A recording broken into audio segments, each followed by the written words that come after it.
So,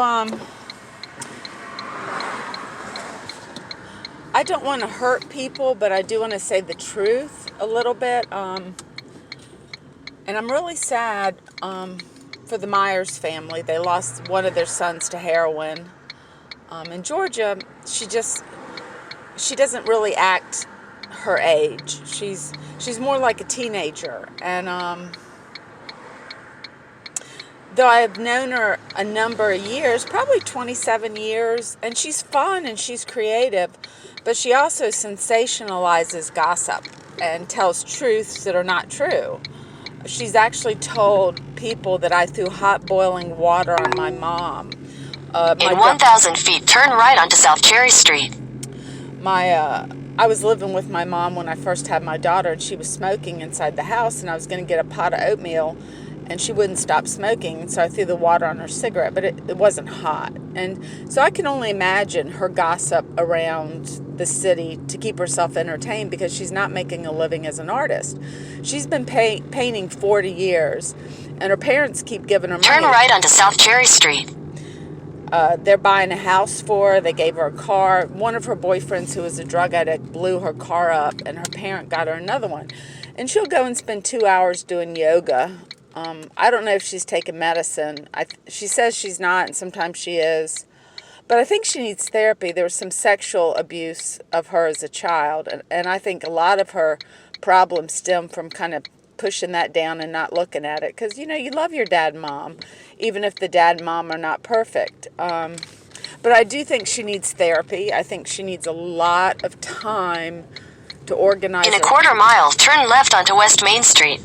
I think she needs time to organize her thoughts in a healthy manner, because she tends to collect friends that have substance abuse or mental illness. And so she hangs around with people that are very unhealthy.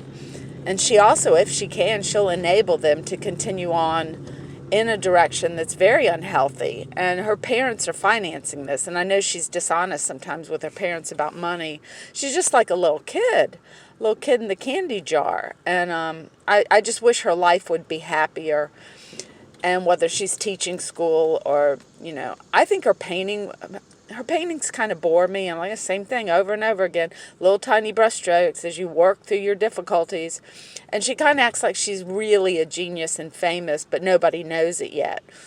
And she does some good paint. There's some good paintings.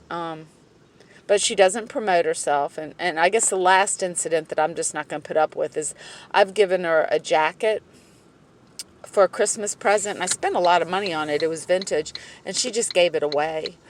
And then I gave her a really beautiful hat for her birthday. It was an expensive hat, $40, and she broke it. And so this passive-aggressive behavior to me, the one time, I don't know what I did. I was walking to work, and she runs out of the house and screams at me and lifts her middle finger up and says, "Fuck you." And I'm like, I'm paying a little bit of rent. Her house doesn't have heat and doesn't have good electricity. And so I was paying between $200 and $250 to live there and save up for a car. I was trying to save up for a car. And I know she has people that live there. Continue for 3/4 of a mile.